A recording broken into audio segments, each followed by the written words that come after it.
பொதுக்காலம் 5வது வாரம் பிப்ரவரி மாதம் 11ஆம் தேதி செவ்வாய்க்கிழமை.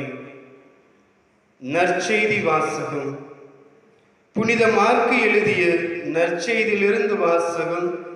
அதிகாரம் 7, இறை வார்த்தைகள் 1 முதல் 13 முடிய.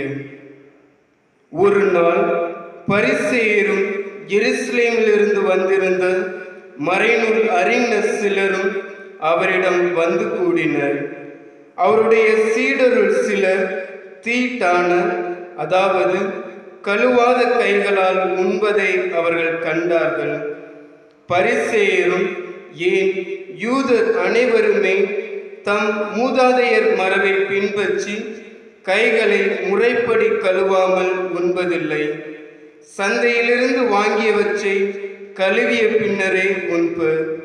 அவ்வாறே கிண்ணங்கள், பரணிகள், செம்புகள் ஆகியவற்றை கழுவுதல் போன்ற அவர்கள் கடைபிடிக்க வேண்டிய மரபுகள் இன்னும் பல இருந்தன. ஆகவே பரிசேயரும் மறைநூல் அறிஞரும் அவரை நோக்கி, சீடர் மூதாதையர் மரபுப்படி நடவாமல் தீட்டான கைகளால் உணவு அருந்துவதே என்று கேட்டனர்.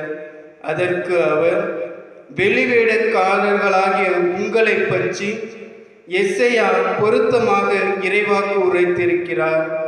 இம்மக்கள் உதட்டினால் என்னை போற்றுகின்றனர், இவர்கள் உள்ளமோ என்னை விட்டு வெகு தொலைவில் இருக்கிறது.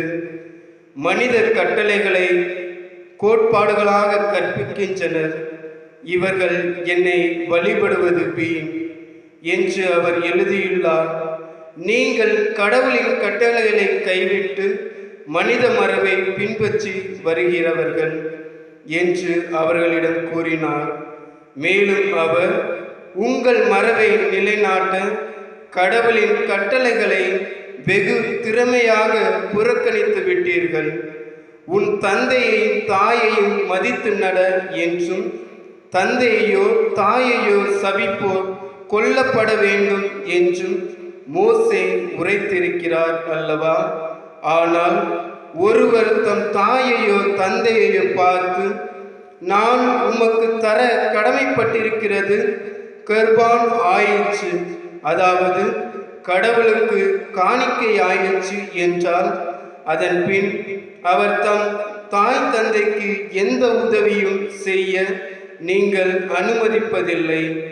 இவ்வாறு நீங்கள் பெற்றுக்கொண்ட மரபின் பொருட்டு கடவுளின் வார்த்தையை பயனற்றதாக்கி விடுவீர்கள்.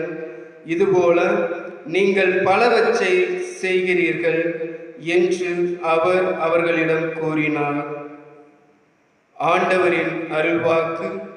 கிறிஸ்துவே உமக்கு புகழ்.